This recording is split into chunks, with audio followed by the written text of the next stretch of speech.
Assalamualaikum warahmatullahi wabarakatuh.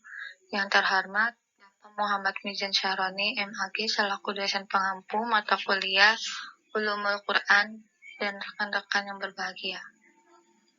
Kami dari kelompok 4 ingin menyampaikan hasil diskusi kami yang berjudul Proses Tahapan Turunnya Al-Quran Melalui Pendapat Ulama. Adapun kelompok kami beranggotakan pertama yakni Alan Kusuma, kemudian Esa Negarawati, Indah Abdillah, dan juga Ramdan Supriyadi. Materi pertama yaitu tentang Nuzulul Quran. A. Pengertian Nuzulul Quran, yaitu menurunkan sesuatu dari tempat yang tinggi ke tempat yang rendah. Sebab Al-Quran tidaklah berbentuk fisik atau materi.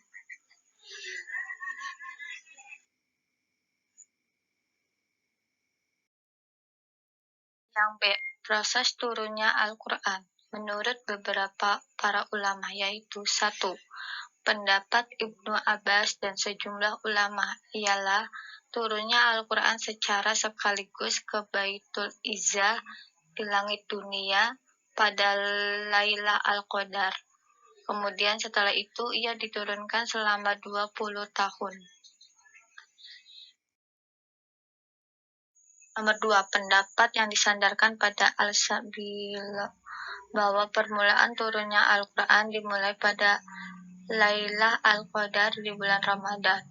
Malam yang diberkahi Al-Quran hanya memiliki satu macam cara turun, yaitu turun secara bertahap kepada Rasulullah SAW, sebagaimana sabdanya yang terjemahnya, dan Al-Quran itu telah kami turunkan dengan berangsur-angsur agar kamu membacakannya perlahan-lahan kepada manusia, dan kami menurunkannya bagian demi bagian.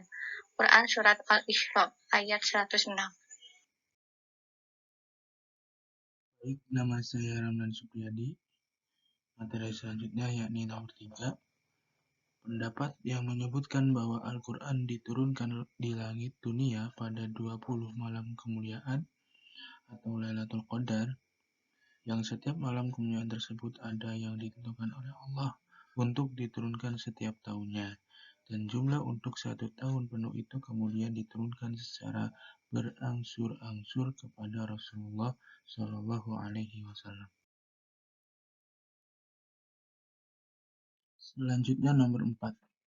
Ada juga sebagian ulama yang berpandangan bahwa Al-Quran turun pertama kali secara berangsur-angsur ke Lauhil Mahfuz, kemudian diturunkan secara sekaligus ke Baitul Izzah, dan setelah itu turun sedikit demi sedikit.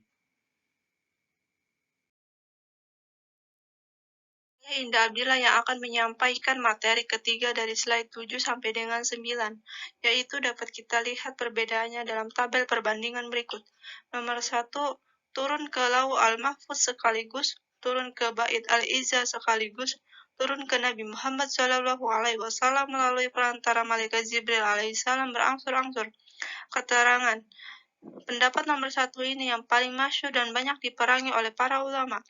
Nomor 2, turun ke Lauh Al-Mahfuz sekaligus, turun ke Bait Al-Izzah tiap tahun pada malam Qadar, turun ke Nabi Muhammad SAW melalui perantara malaikat Jibril alaihissalam sekaligus. Nomor 3, turun ke Lauh Al-Mahfuz berangsur-angsur, turun ke Bait Al-Izzah sekaligus, turun ke Nabi Muhammad SAW melalui perantara malaikat Jibril alaihissalam berangsur-angsur. Poin C. Hikmah diturunkannya Al-Quran secara berangsur-angsur. 1. Untuk meneguhkan hati Rasulullah SAW dalam menghadapi kaum yang memiliki watak dan sikap yang begitu keras. 2. Tantangan dan mukjizat. 3. Untuk memudahkan hafalan dan pemahaman, sebab Al-Quran turun di tengah-tengah umat yang tidak pandai membaca dan menulis. 4. Relevan dengan peristiwa pentahapan dan penetapan hukum. 5. Mempunyai faedah dalam pendidikan dan pengajaran.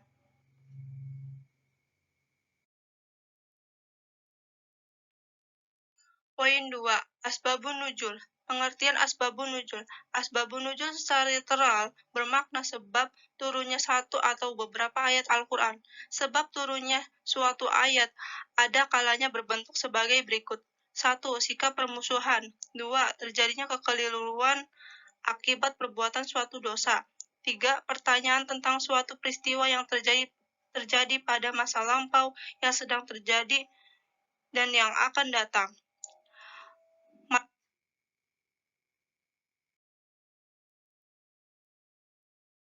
Nasihat Kusuma yang akan membawakan materi selanjutnya tentang cara mengetahui asbabun nuzul. Asbabun nuzul berarti berusaha memahami keadaan yang sebenarnya menyambut peristiwa yang meliputi ayat Al-Quran ketika diturunkan kepada Nabi Muhammad SAW. Sehingga untuk memahaminya tidak ada jalan lain kecuali menelaah secara historis lewat pendekatan riwayat yang sampai di hadapan kita yang tersebar luas dalam berbagai kitab hasil karya para ulama.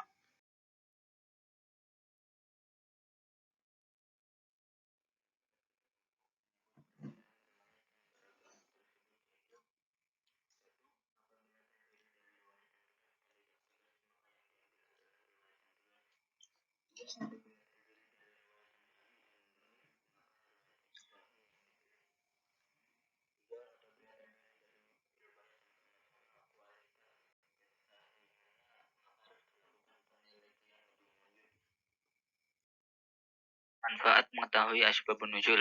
Pertama, memberi batasan hukum yang diturunkan dengan sebab yang terjadi bila hukum tersebut dinyatakan dalam bentuk umum.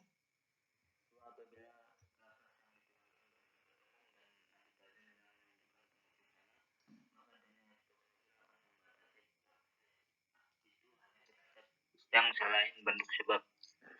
4. Mengetahui sebab turunnya ayat adalah cara terbaik untuk memahami Al-Quran dan meninggalkan kesamaran yang tersembunyi dalam ayat yang tidak dapat ditafsirkan tanpa pengetahuan sebab turunnya.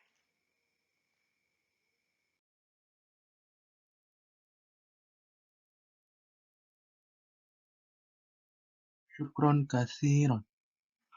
Itu saja yang dapat kami sampaikan pada presentasi kali ini. Billahi taufiq wal hidayah. Wassalamualaikum warahmatullahi wabarakatuh.